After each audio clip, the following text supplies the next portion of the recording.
சர்க்கரை நோய் வருவதற்கு மரபணு காரணம் அல்லது வாழ்க்கை முறை மாற்றம் முக்கிய காரணமா இருக்கு.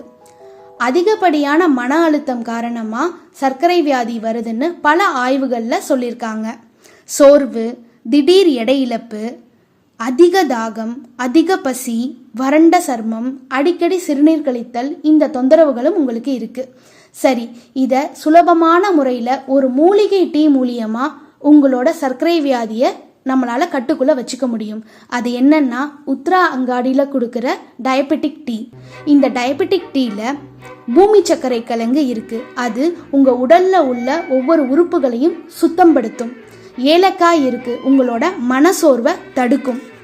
கொய்யா இலை இருக்கு, அதில் அதிக ஆன்டி ஆக்சிடென்ட் இருக்கு, அதனால ரத்தத்தில் உள்ள சர்க்கரை அளவை கட்டுப்படுத்தும்.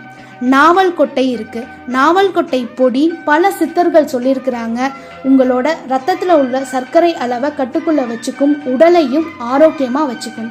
முக்கியமாக ஆவாரம்பூ இருக்கு. ஆவாரம்பூ எல்லாருக்கும் தெரியும், நம்ம உடலையே மிகவும் ஆரோக்கியமாக வச்சுக்கும். இது எல்லாம் சேர்ந்த மூலிகை டீ தான் டயபெட்டிக் டீ. இதை கண்டிப்பாக ட்ரை பண்ணி பாருங்க. ஒரு 30 நாள் சாப்பிட்டு பாருங்க, உங்களோட சுகர் லெவல் கண்ட்ரோல் ஆகும். அப்புறம் நீங்களே எங்ககிட்ட சொல்லுவீங்க. ட்ரை பண்ணுங்க.